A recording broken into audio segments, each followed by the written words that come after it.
Bapak Ibu-Ibu, saudara sekalian, tiba saatnya pada sesi siang hari ini mata pelajaran kita adalah tentang persepuluhan dan persembahan sukarela.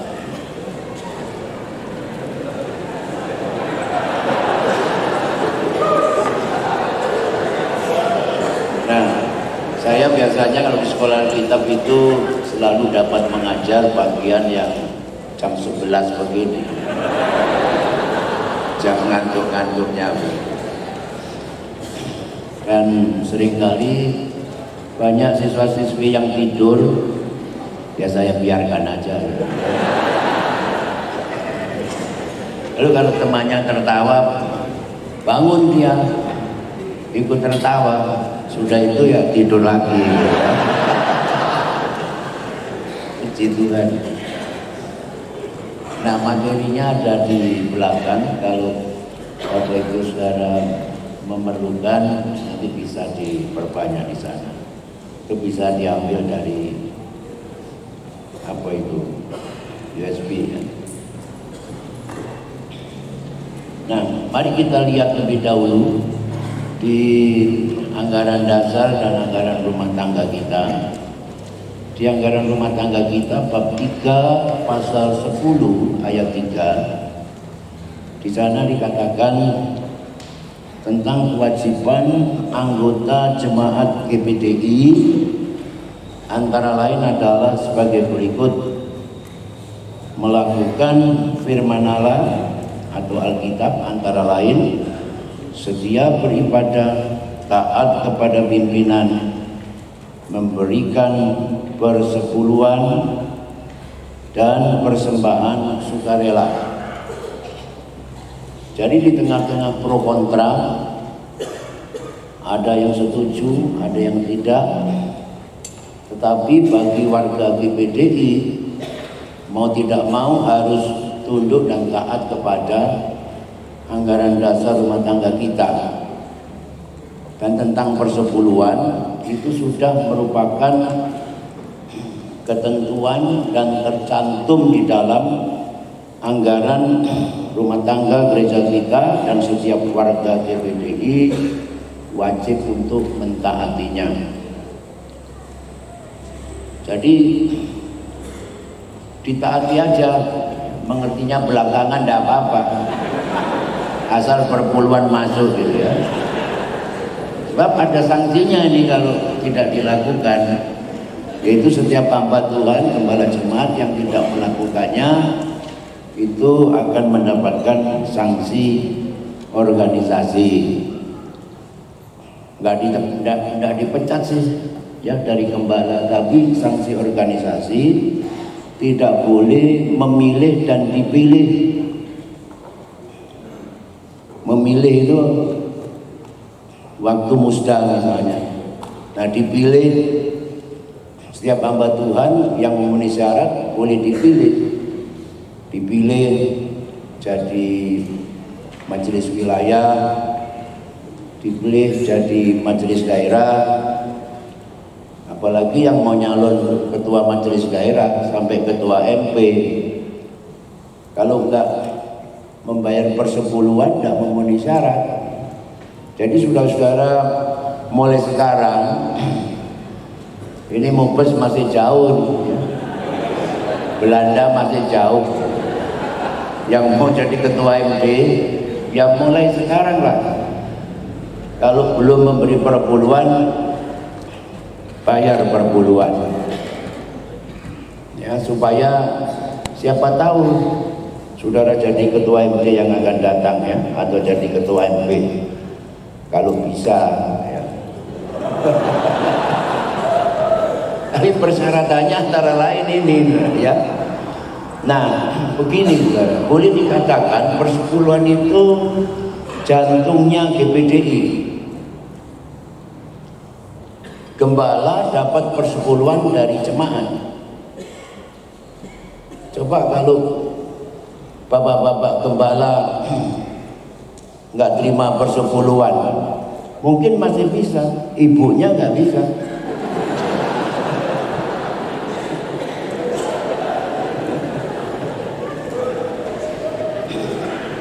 Itu mobil-mobil bagus-bagus itu dari mana itu? Dari persepuluhan itu.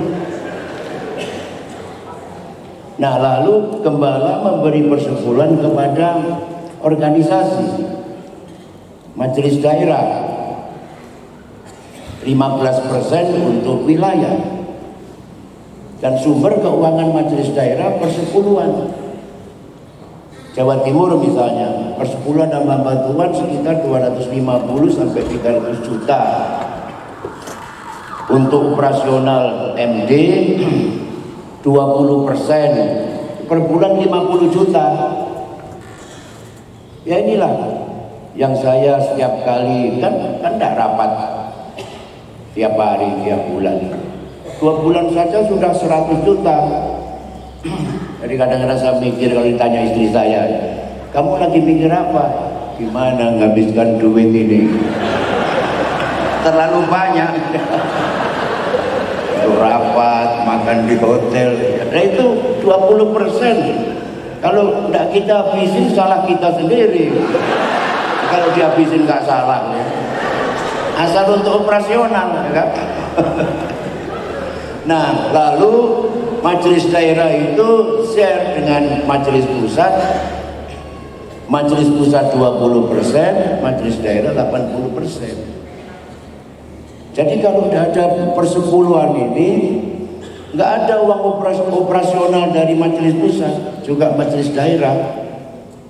Kalau MP, MD tidak bekerja, majelis wilayah juga tidak bekerja, gembala dicari, mereka nggak terima perpuluhan, mereka bekerja, nyopir Grab dan sebagainya, matilah pekerjaan Tuhan.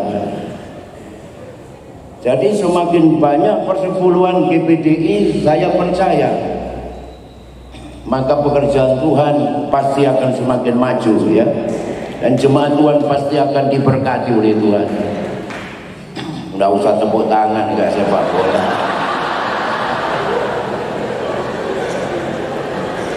Mari kita lihat apa kitab tentang persepuluhan ini, ya. Persepuluhan ada yang mengatakan, oh itu tidak berlaku karena itu zaman Taurat, Pak.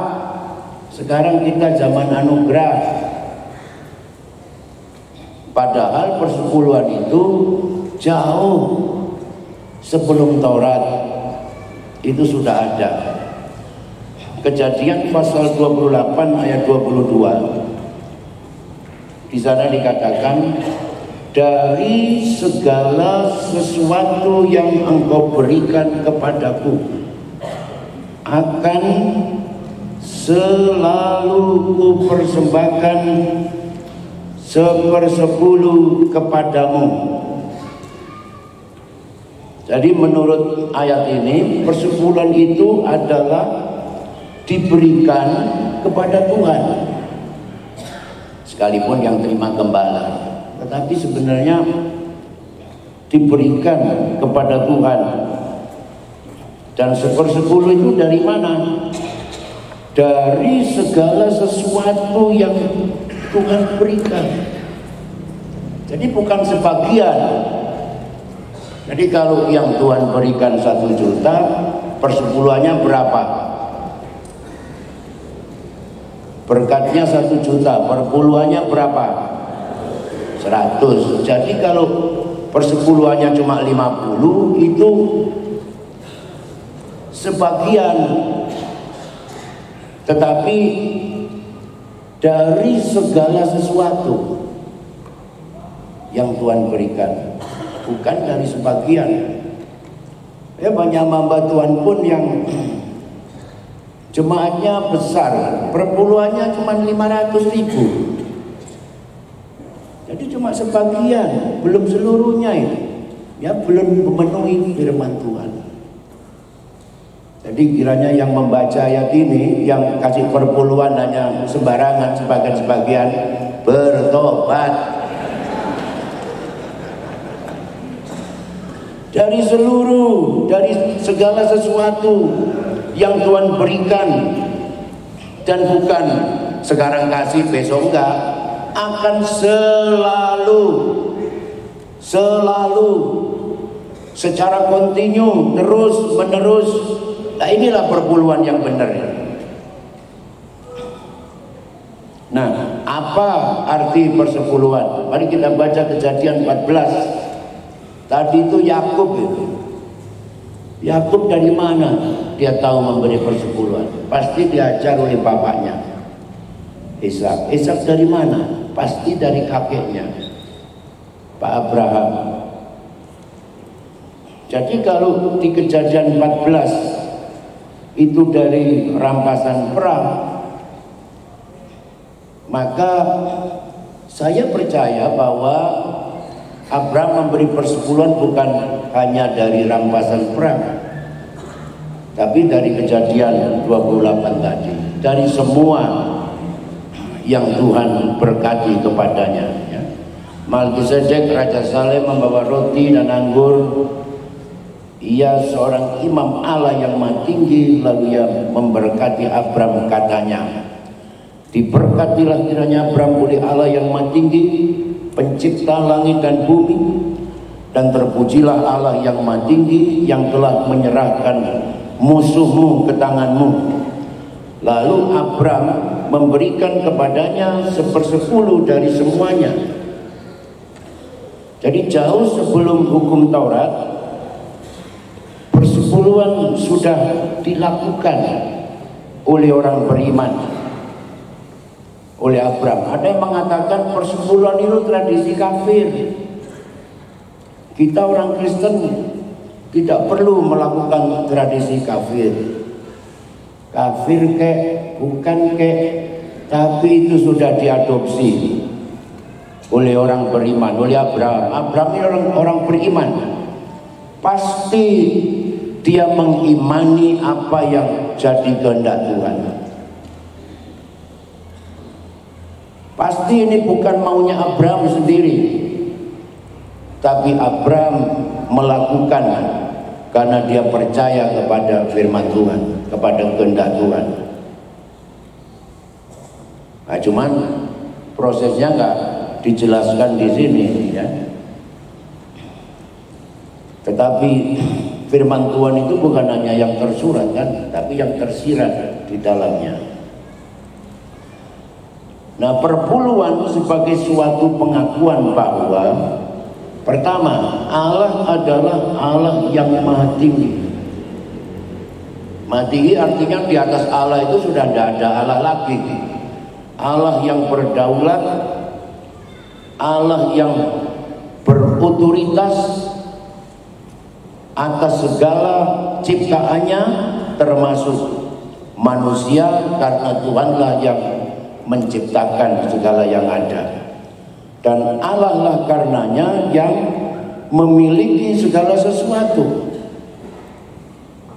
Jadi kalau seseorang memberikan persepuluhan sebagai suatu pengakuan bahwa Allah lah yang sebenarnya memiliki segala sesuatu, dan Allah yang memberkati. Manusia boleh berusaha, bekerja mati-matian sampai duburnya keluar, tapi ketika orang beriman terima berkat, maka dengan iman dia berkata, Tuhanlah yang memberkati. Dan berkat itu diterima melalui pelayanan hamba Tuhan. Ulangan 14 ayat 23 dikatakan di sana, persepuluhan itu, saudara, supaya umat Tuhan belajar selalu takut akan Tuhan, menghormati akan Tuhan, mengakui kedaulatan dan otoritas Tuhan atas hidupnya. Nah, lalu persepuluhan untuk siapa? Persepuluhan, ya, saya tulis di situ, adalah untuk kehidupan hamba Tuhan. Imamat 27 ayat 30, pada dasarnya persepuluhan itu adalah milik Tuhan. Saudara, ada suami istri bertengkar.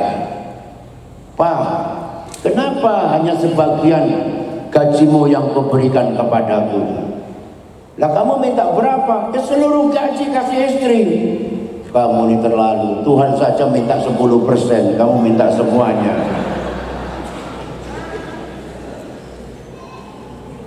Tapi 10% diklaim sebagai milik Tuhan. Sebetulnya semuanya milik Tuhan. Yang 90% diberikan kepada umatnya. Lalu persepuluhan itu untuk siapa? Tuhan kan tidak doyan duit. Tuhan nggak perlu duit sebetulnya.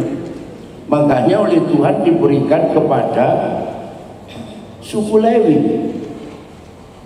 Ya, kalau di perjanjian lama tadi diberikan kepada Imam Melkisedek sebelum Taurat. Tapi di zaman Taurat diberikan kepada suku Lewi. Bilangan 18 ayat 21.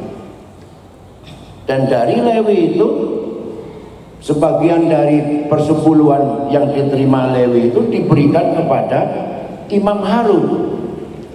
Bilangan 18 ayat 28. Di perjanjian baru bagaimana? Saudara, ya, di perjanjian baru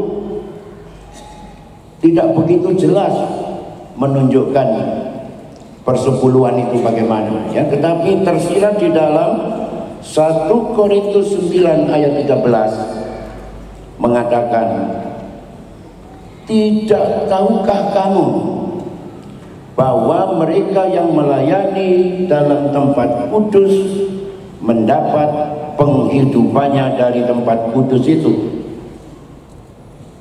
Ini menunjuk kepada bilangan 18 ayat 21. Persembahan apa di dalam kemah sembahyang, dalam rumah Tuhan, dalam tempat kudus yang boleh dimakan oleh hamba Tuhan? Jelas persembahan pembangunan gereja tidak boleh, persembahan diakonia tidak boleh, persembahan untuk membeli alat-alat musik nggak boleh dimakan. Tetapi Rasul Paulus mengacu kepada bilangan 18:21 tidak lain adalah menunjuk kepada persepuluhan. Sehingga kalau 1 Korintus 9:13 dituliskan di sini, maka menurut Paulus, sebagaimana Lewi hidup dari perpuluhan, di zaman perjanjian baru pun hamba-hamba Tuhan yang melayani di tempat kudus pun hidup dari perpuluhan itu. Kalau enggak dari apa, saudara? Dan saya mengucap syukur, alhamdulillah, persepuluhan boleh saya makan, ya. Kalau pembangunan tidak boleh kita makan, kurang 1 rupiah pun tidak boleh. Ayat 14 1 Korintus 9, demikian pula Tuhan telah menetapkan bahwa mereka yang memberitakan Injil harus hidup dari pemberitaan Injil itu. Nah, kepada siapa diberikan persepuluhan? Dari umat Tuhan diberikan kepada orang yang berotoritas secara spiritual. Tuhan tempatkan di atas umatnya. Ibrani 7 ayat 4, camkanlah betapa besarnya orang itu yang kepadanya Abraham bapa leluhur kita memberikan persepuluhan dari segala rampasan yang paling baik. Abraham memberikan persepuluhan kepada imam yang dia berada di bawah pelayanan imam itu. Memberikan persepuluhan kepada orang yang Tuhan tempatkan sebagai pemimpin rohaninya. Kalau sekarang kepada gembalanya. Nah saudara, kita tidak menganut cara hukum Taurat. Perpuluhan menurut firman Tuhan secara substansial ada di zaman sebelum Taurat, di zaman Taurat, dan di Perjanjian Baru. Nomor satu yang kita harus yakini, perpuluhan itu firman Allah. Itu sebabnya masuk di anggaran dasar sebagai mentaati firman Allah. Cuma sistemnya mungkin berbeda, tak sama. Lah kita kenapa tidak ikut caranya hukum Taurat? Ada satu pelayan saya berkata sama saya, Om, sebetulnya perpuluhan dari jemaat itu dibagi untuk kita pelayan, Om, menurut hukum Taurat. Lah Om gimana? Lah Om dapat perpuluhan dari kami. Saya bilang, ndasmu.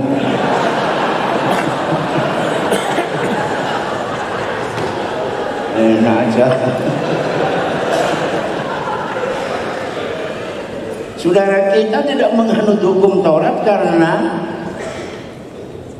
imamat kita tidak berdasarkan Imam Harun, jelas itu, tapi berdasarkan Imam Melkisedek. Jadi gereja Pentakosta, kita membantuan gereja Pentakosta menganut cara Melkisedek. Umat Tuhan memberikan persepuluhan langsung kepada imamnya, kepada gembalanya. Makanya saudara, kalau gimana saja saya pelayanan, ada saja yang mau kasih perpuluhan sama saya, karena saya merasa bukan jemaat saya tolak, saya nggak mau. Satu saat ada pengusaha datang di hotel saya ketika saya melayani di luar kota. Dia bilang, Pak, ya rupanya dia nggak suka sama gembalanya. Saya nggak suka sama gembala saya. Jadi maksudnya gimana? Saya bermaksud ini persepuluhan saya 6 bulan.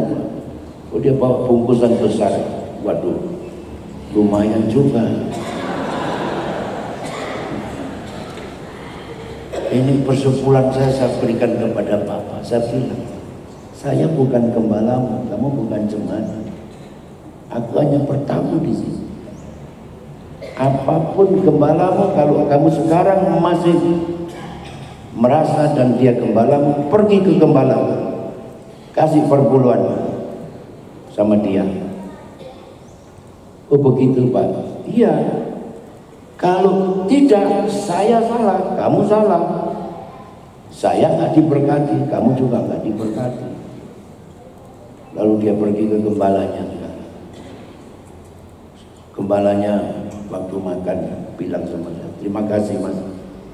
Orang itu memang agak bandel. Itu. Tapi karena Mas dia kasih perpuluhan, kita paruh Mas. Loh, kalau gembalanya yang kasih, saudara, sombong banget kalau saya nggak mau. Setan saja doyan duit.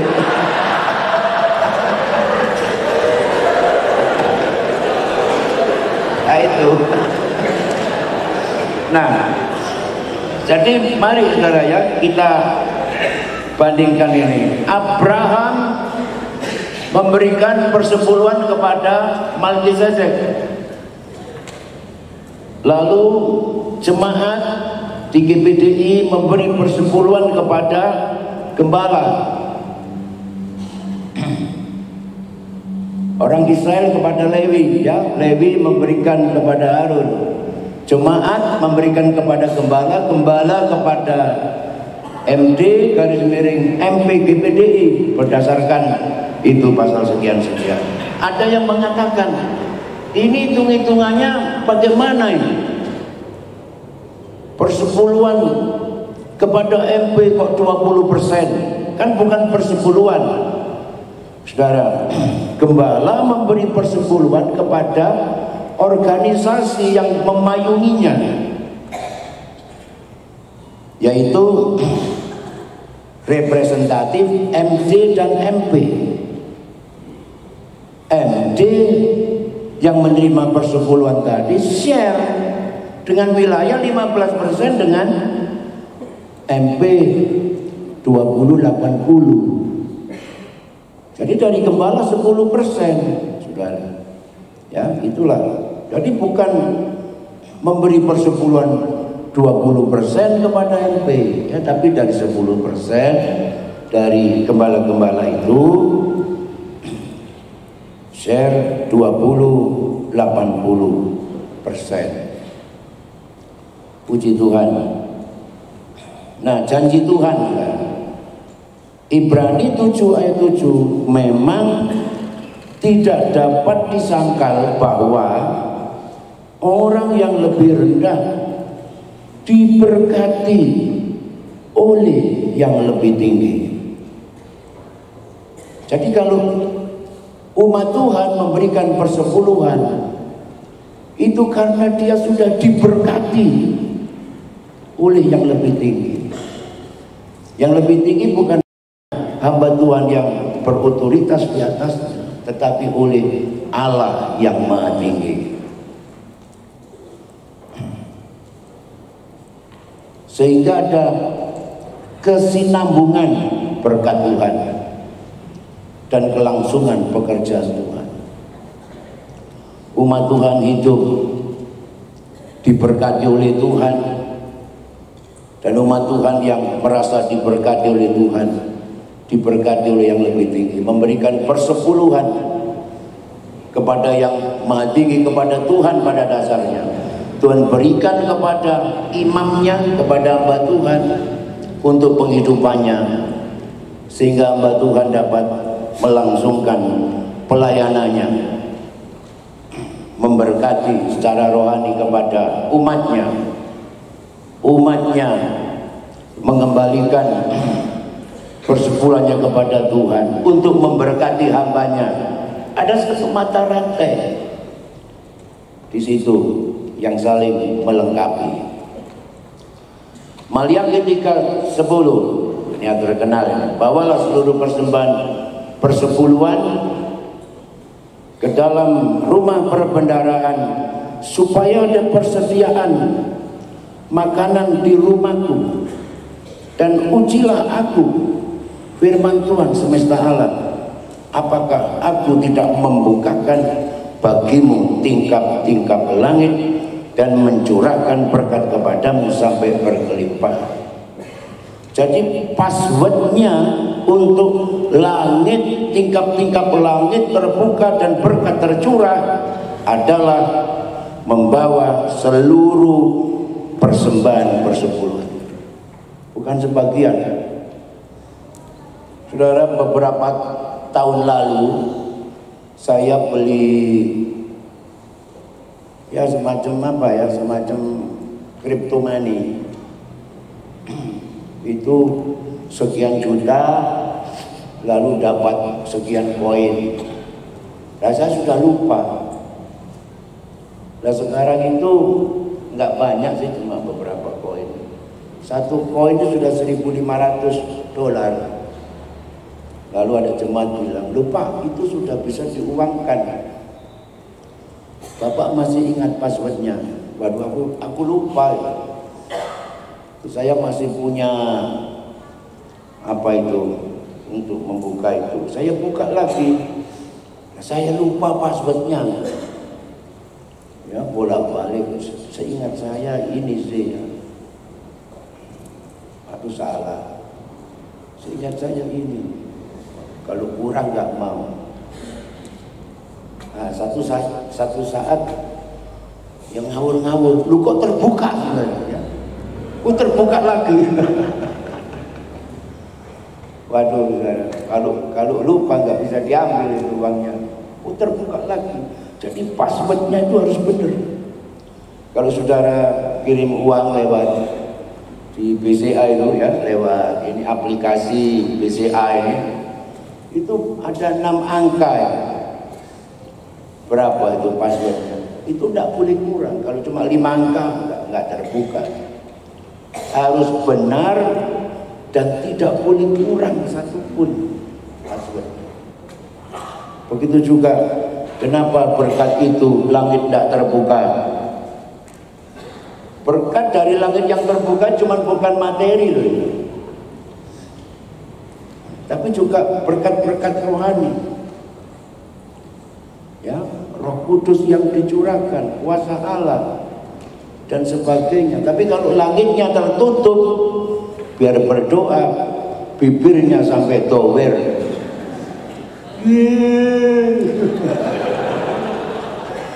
Di Jumat saya itu ada 2 puasa hari Jumat kan, ada ibu-ibu kalau berdoa itu, waduh, sangat menyentuh hati. Yesus. Dalam hati saya, udah kamu nggak bayar perpuluhan yang cuma sebagian, nggak terbuka langitnya.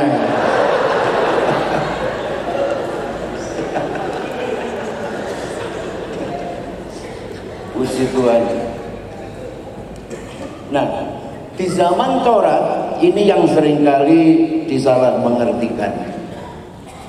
Ada 3 macam persepuluhan. Pertama untuk orang Lewi tadi, Bilangan 18:21. Yang kedua, setiap tahun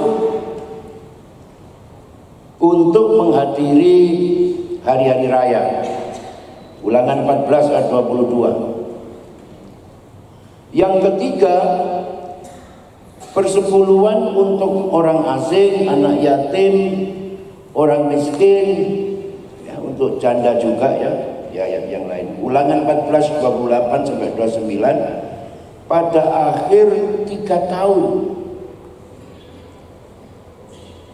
Nah, jadi di akhir 3 tahun orang Israel itu menyisihkan 30% persepuluhan.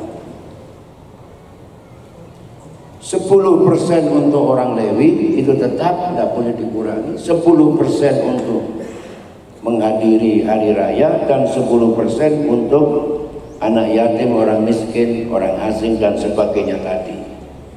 Nah, saudara, kita tidak percaya kepada kitab apokrifnya, tapi sebagai referensi saja. Sebagai referensi di kitab Tobit bab 1 ayat 7 dan 8 itu dikatakan begini: bagian 1/10 dari gandum, anggur, minyak, buah zaitun, buah delima dan hasil bumi lainnya kuberikan kepada kaum Lewi yang menyelenggarakan kebaktian di Yerusalem. Selama 6 tahun aku pun memungut bagian 1/10 yang kedua, dan setiap tahun aku pergi membiayakannya di Yerusalem. Adapun bagian 1/10 yang ketiga kuberikan kepada para yatim, janda, kaum perantau yang tinggal di tengah-tengah orang Israel. 3 tahun sekali sebagian 1/10 itu kubawa untuk diberikannya pada mereka. Ada orang yang mengambil persepuluhannya berdasarkan dia membaca Ulangan pasal 14, 28, 29, sebagian diberikan kepada gembala, lalu yang lain dibagi-bagi untuk orang miskin dan sebagainya. Padahal menurut hukum Taurat sendiri tidak begitu. Sekalipun persepuluhan untuk orang miskin dan sebagainya, tetap kepada orang Lewi harus diberikan persepuluhan sepenuhnya menurut Bilangan 18:21, sedangkan Ulangan 14:28 untuk orang asing, anak yatim, orang miskin dan sebagainya itu adalah di akhir setiap 3 tahun untuk menghadiri masa raya. Itu kan perlu biaya-biaya, beli makan, minum dan sebagainya. Sekalipun itu juga memanggil orang Lewi, orang miskin dan sebagainya, tetapi itu di akhir tiap tahun. Tapi setiap kali persepuluhan untuk orang Lewi itu tetap diberikan. Di sampingnya di akhir tahun ada 10% lagi untuk menghadiri masa raya, dan di akhir 3 tahun ada 10% lagi untuk orang-orang miskin. Nah, itulah saudara-saudara tentang persepuluhan ini.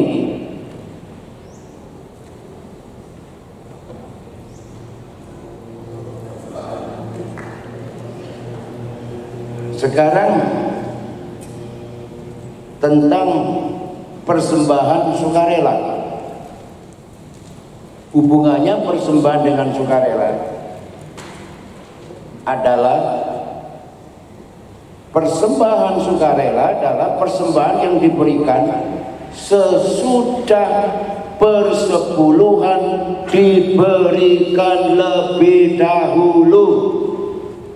Jadi bukan persepuluhan lalu persepuluhan dibagi-bagi macam-macam, salah. Ya, jadi banyak hamba Tuhan itu masih begitu ya, persepuluhan dia bagi-bagi sendiri segala macam. Tidak begitu. Sesudah berkat itu dihitung berapa persepuluhannya disisihkan dan diberikan lebih dahulu, baru persembahan lain-lain adalah dari 90% bersifat free will offering. Jumlahnya tidak ditentukan berdasarkan kehendak bebas kemauan sendiri orang itu, dan hal itu berhubungan dengan tingkat pertumbuhan rohani seseorang. Semakin rohani seseorang, pasti pemberiannya, persembahannya semakin baik. Semakin gak rohani, semakin gak baik. Gak rohani sama sekali, gak baik sama sekali. Itu. Bayangkan ya, kalau kita parkir saja, parkir mobil di Malang itu 3.000, di Surabaya 5.000. Orang ngamen ya, orang ngamen. Saudara, dikasih 1.000, mek 1.000 Pak, ya. minta lebih. Dan pernah saya mengajari anak saya, ya, kamu anak hamba Tuhan, kamu jangan pelit, harus suka memberi. Kalau memberi kenapa Pak? Berilah janji Tuhan, maka kamu akan diberi. Menabur sedikit, memberi sedikit, memberi banyak, memberi banyak. Satu saat ketika dia setir mobil, saya duduk di sebelahnya, ada orang ngamen ya.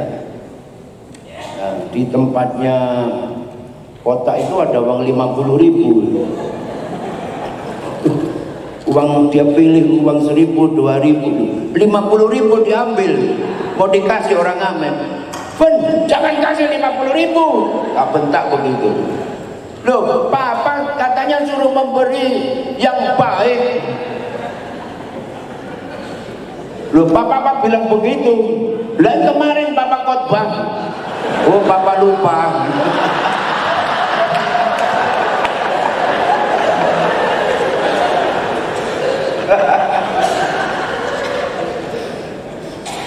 Nah, jadi berhubungan dengan tingkat kedewasaan seseorang.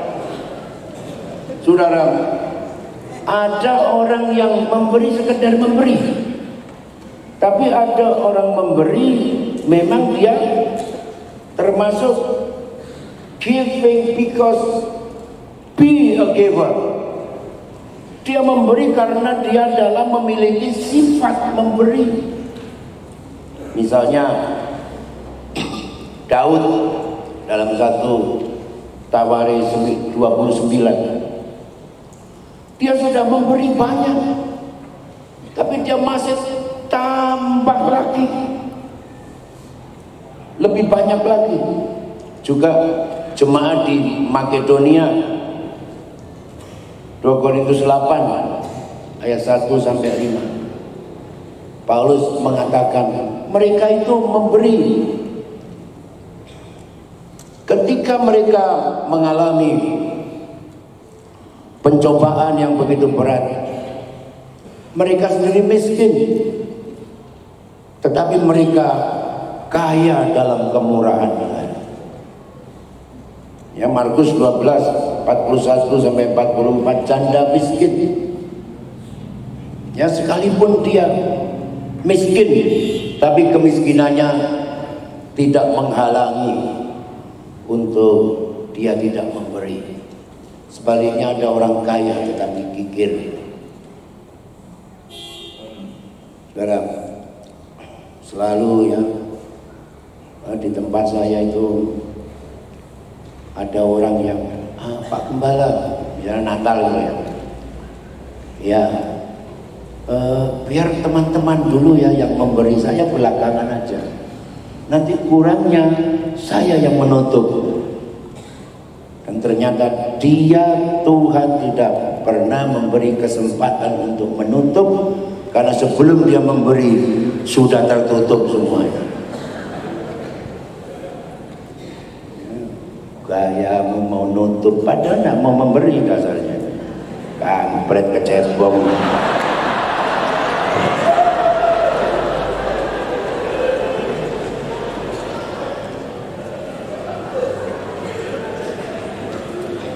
Nah, persembahan sukarela meliputi yang diberikan kepada hamba Tuhan.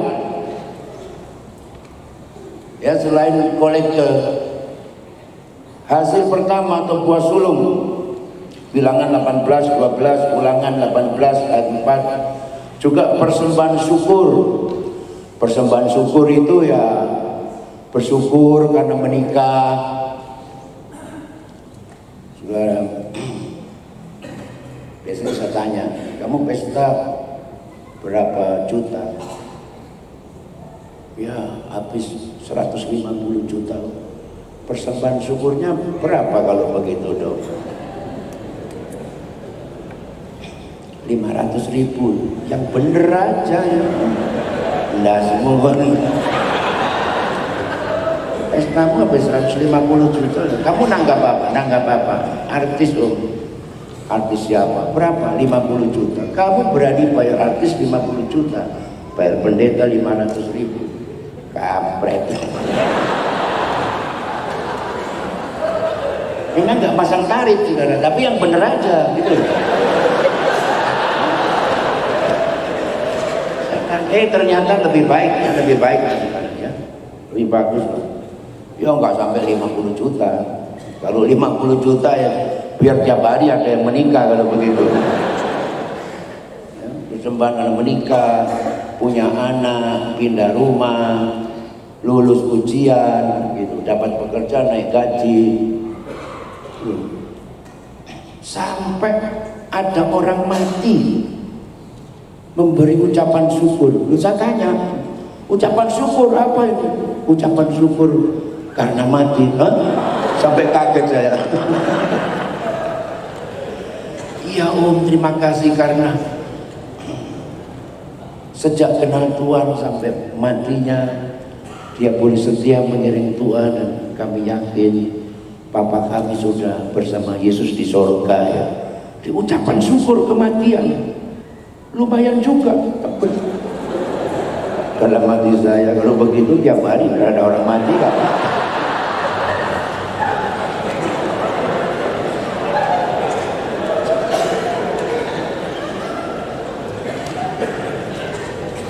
Kemudian kedua, persembahan untuk penginjilan.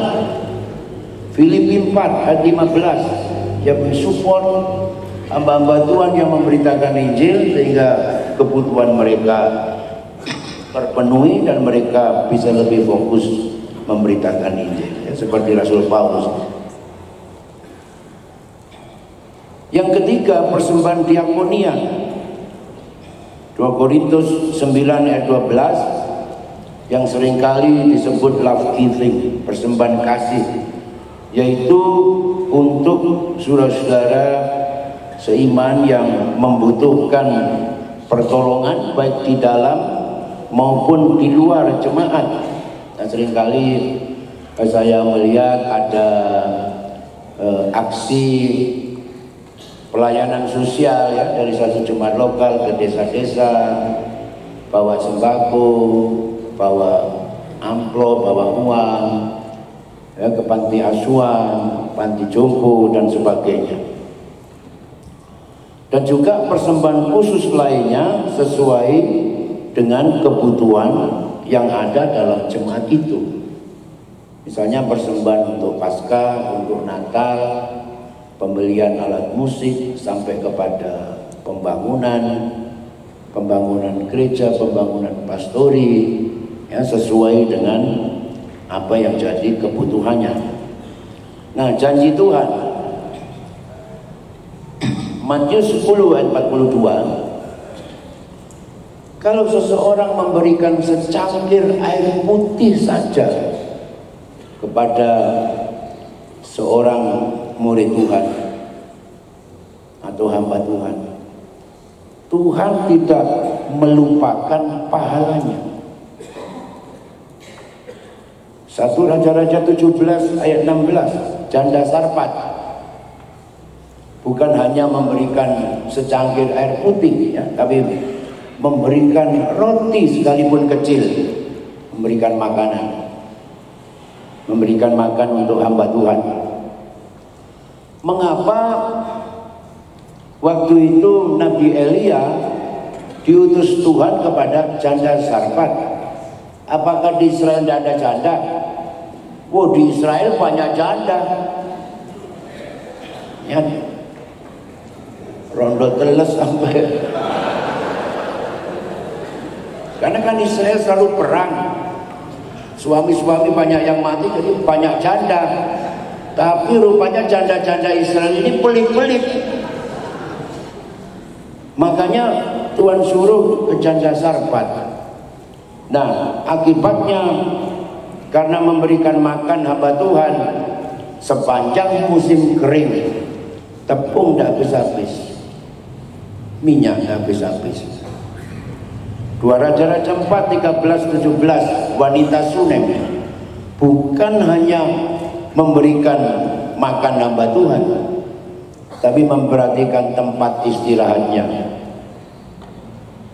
Maka mujizat terjadi. Wanita yang sudah lama tidak mempunyai anak ini akhirnya mempunyai anak.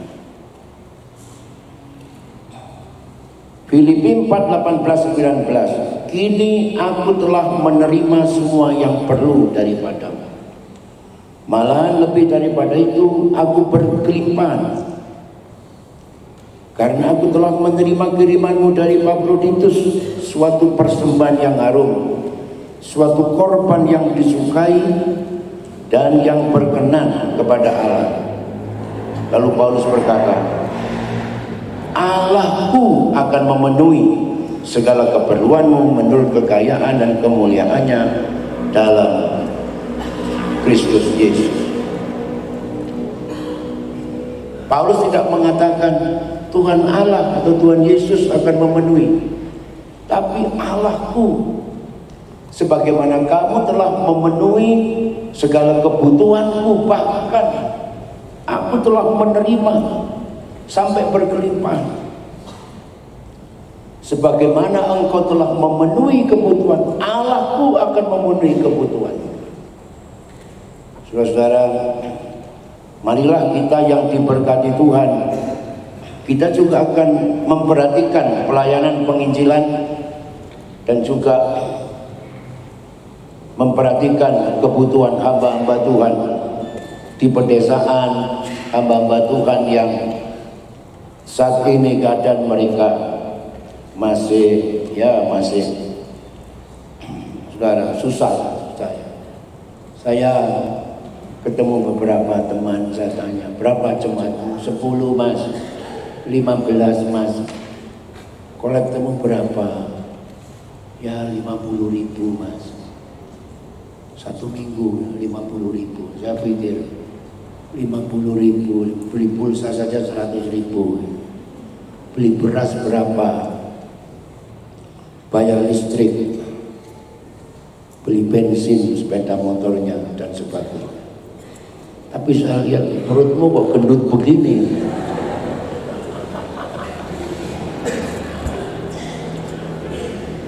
Bagaimana kamu bisa makan seperti itu?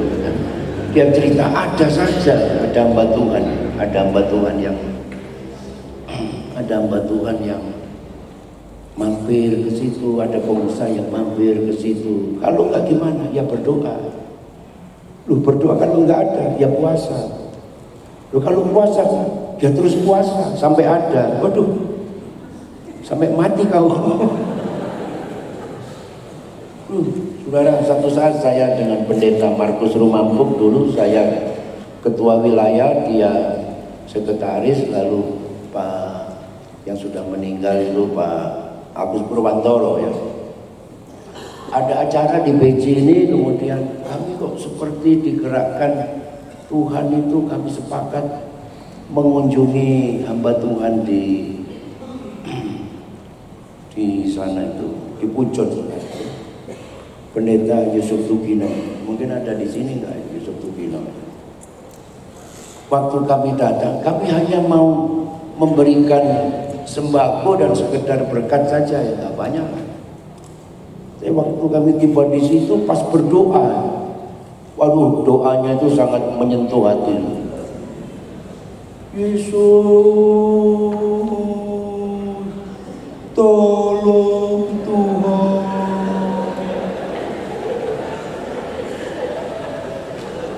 Hambamu tidak sanggup.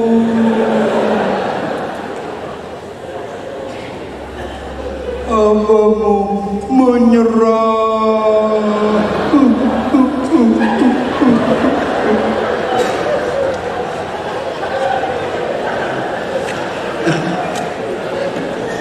Pengerjanya cerita, sudah 2 hari tidak makan.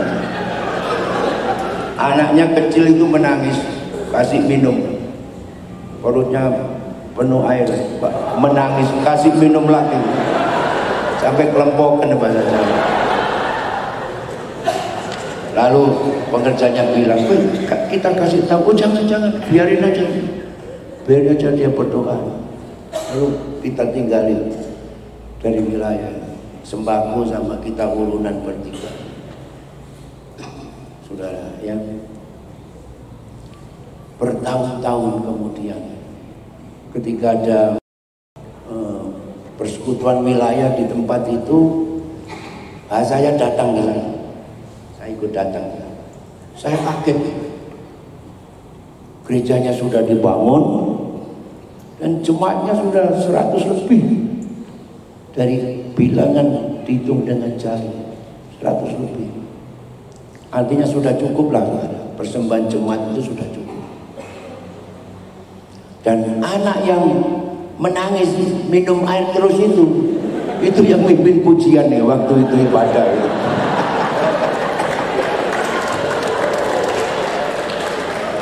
Luar biasa. Dan pengerjanya bilang, aduh puji Tuhan, itu sudah 2 hari puasa. Untung Tuhan gerakkan membawa sembako ke sana. Kalau enggak, mungkin mati semua itu satu rumah. Dehidrasi, mati kelaparan ya. Dan bertahun-tahun kemudian ya, bukan hanya dia diberkati, bertahun-tahun kemudian ketua wilayah itu jadi ketua MD sekarang. Jadi kalau saudara mau jadi ketua MD, sering-seringlah bantuan-bantuan.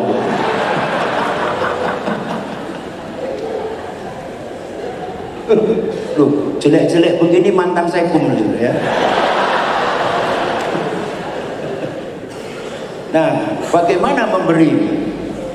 Pertama, memberi dengan rela. Mulai dari apa yang ada. 2 Korintus 8:12, sebab jika kamu rela untuk memberi, maka pemberianmu akan diterima. Kalau pemberianmu itu berdasarkan apa yang ada padamu, bukan berdasarkan apa yang tidak ada padamu. Satu saat ada hamba Tuhan membangun gereja.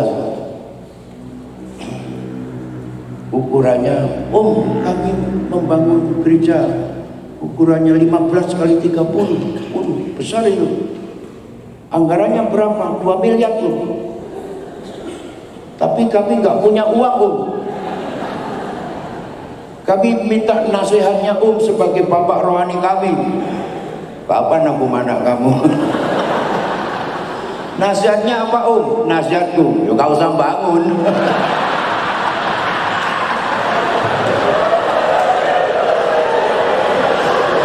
Kau gak punya uang kok bangun, gimana? Ambil barang-barang umumnya suruh bayar. Nah saudara, ya, berdasarkan apa yang ada padamu. Nah seberapapun berikanlah itu dengan rela, ya, dengan rela. Yang kedua, memberi dengan sukacita. 2 Korintus 9 ayat 7. Hendaklah masing-masing memberikan menurut kerelaan hatinya, jangan dengan sedih hati atau karena paksaan. Sebab Allah mengasihi orang yang memberi dengan sukacita.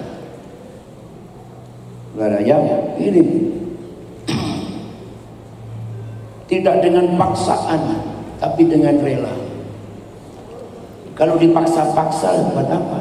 Ya, apa senangnya kawin dipaksa? Jadi kita hamba Tuhan tidak boleh paksa-paksa. Biarlah jemaat memberi dengan sukacita. Ini kalau orang mencintai Tuhan, pasti dia memberi dengan sukacita. Seperti seorang istri, ya, dia berikan apa saja, bekerja mulai pagi sampai petang, sekalipun berat dilakukannya dengan sukacita. Waktu malam suaminya pulang, sudah kamu berhenti? Belum selesai Pak, sebentar, nanti mama sakit. Mamanya berkata, ndak apa-apa Pak, jangankan sakit, mati pun aku rela. Mati saja rela. Bayangkan kalau ngasih uang beberapa rupiah, mati pun aku rela Pak. Tapi kalau sudah nggak rela, jadi istri dari dulu sampai sekarang nggak pernah dikasih apa-apa. Daster cuma satu udah ganti-ganti, nggak pernah dikasih uang belanja, tiap tahun suruh bunting.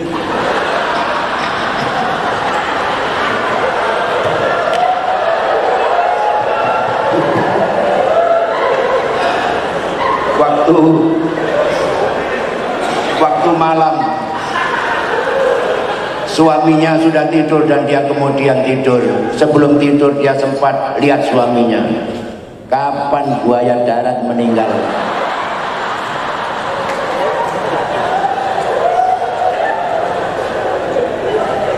Saya rela bukan besarnya, ya, kerelaannya itu yang penting. Nyumbang banyak tapi ngomel melulu pada apa? Ada seorang istri, saudara, dia komplain sama suaminya, Pak, kamu ini gimana? Sejak kita menikah tidak pernah ajakmu kemana-mana. Nggak seperti teman-teman kita itu loh. Istrinya sebentar-sebentar dibawa jalan-jalan ke Amerika, sebulan kemudian jalan-jalan ke Eropa, nggak lama ini ke Australia Pak. Lah kamu mau apa? Ya Papa diajak jalan-jalan kemana-mana kek, masa di rumah terus? Loh, kita ini menikah dulu karena apa? Loh, karena jodoh kan? Lah iya, orang bilang apa? Kalau jodoh kan tidak kemana-mana.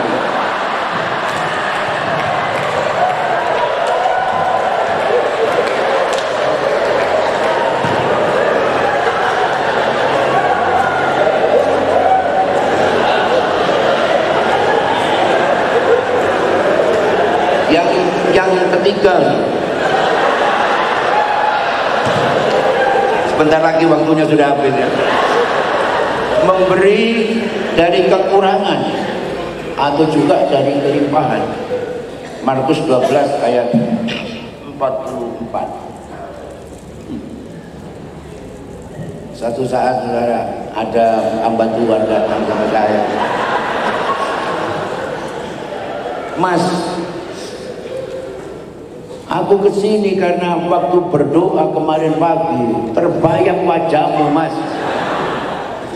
Tapi wajahmu nggak ketok apa-apa aku. Tolong, aku perlu sesuatu. Aku perlu 500.000 aja. Nggak punya beras, nggak ada yang dimakan di rumah.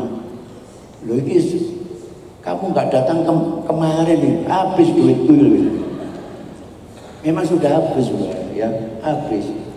Ini hamba Tuhan nekat, ya.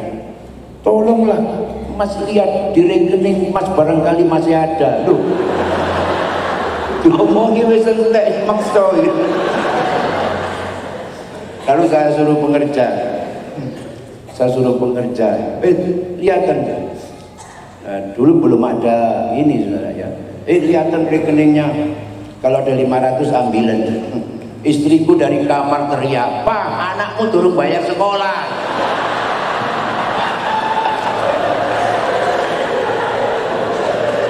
Aduh.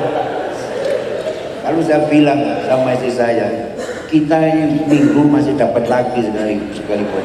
Nah, ini hamba Tuhan ini ya apa ini?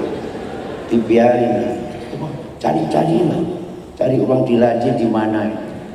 Lalu sama istri saya dicari semua, dibongkar. Akhirnya dia dapat satu amplop ya di bawah selempitan. Loh, ini ono amplop, ini uang apa Pak? Uang sial itu.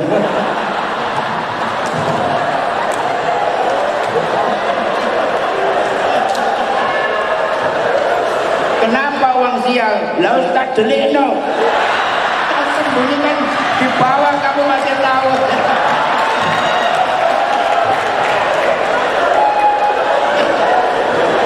Dan akhirnya ya itu kita kasih ya itu. Jadi seperti ini ya. Jadi kalau Pak Yos ini memberi dari kelimpahan ya. Apalagi Pak Hendrik ini, mobilnya ulang tahun pernikahan, hadiahnya Fortuner dan arloji Rolex 5 miliar ya. Sak tangannya.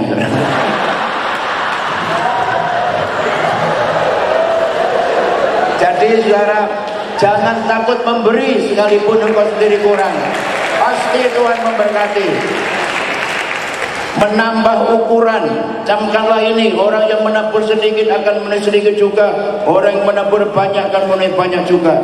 Berilah dan kamu akan diberi suatu takaran yang baik, yang dipadatkan, yang digoncang, yang tumpah keluar, yang dicurahkan ke dalam limpahanmu. Sebab ukuran yang kamu pakai untuk mengukur akan diukurkan kepadamu. Puji Tuhan. Dan seterusnya memiliki belas kasihan, punya kepedulian, dan berbahagialah orang yang memperhatikan orang lemah. Tuhan akan meluputkan dia pada waktu celaka. Tuhan akan melindungi dia, memelihara nyawanya sehingga ia disebut berbahagia di bumi. Engkau takkan membiarkan dia dipermainkan musuhnya. Tuhan membantu dia di ranjangnya waktu sakit. Di tempat tidurnya kau pulihkannya sama sekali dari sakitnya. Puji Tuhan. Hamba Tuhan yang suka memberi sekalipun sakit nggak mati-mati. Tapi hamba Tuhan yang kikir cepat mati. Contoh saya, kakak saya sendiri Pak Sumaryanto ya. Beliau saya tahu suka memberi. Itu pun ya sakit prostat apa, sembuh, nggak mati-mati. Ya, sampai sekarang sakit jantung lagi ya. Di bypass saya pikir waduh kali ini berangkat ini. Loh, ya nggak mati-mati juga, sembuh. Saya heran, lu sampai pekun-pekun ini masih hidup loh saudara ya. Saya suka memberi. Kalau saudara mau umur panjang, sehat, jangan pelit ya. Haleluya. Saya rasa ini lanjutannya nanti saudara lihat di materinya saja. Tapi jangan kita seperti pohon beringin. Mana? Di bawahnya langsung lompat. Terus. Nah, pohonnya besar, buahnya kecil. Ya, orang tidur di bawahnya, jatuhin nggak terasa sama sekali, ya. Tapi jadilah seperti buah semangka, ya. Batangnya kecil, pohonnya kecil, buahnya besar, ya. Berkali ada orang kaya, kolektornya kelonteng.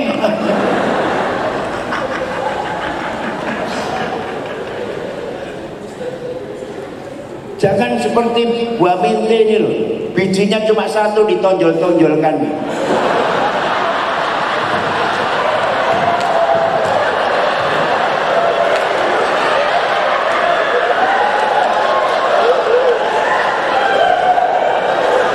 Jadilah pohon pisang.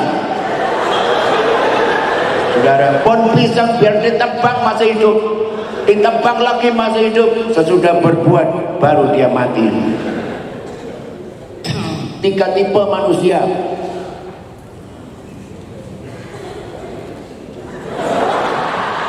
Tipe pertama tipe monyet, ya, tangan kirinya pegang pisang, mulutnya pegang pisang, tangan kanannya pegang pisang, dia tidak mau berbagi, mulutnya penuh, dia menyendiri, ya, semuanya mau dinikmati sendiri.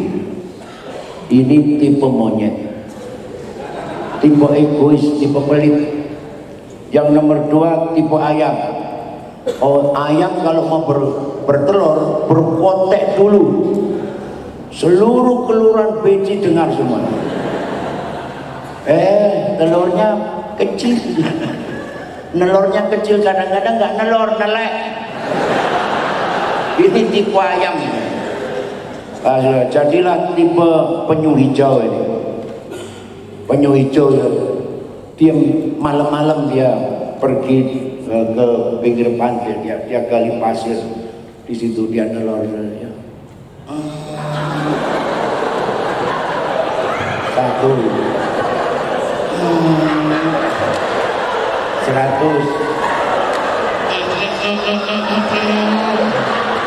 250, terus dia tutup, dia kembali terus.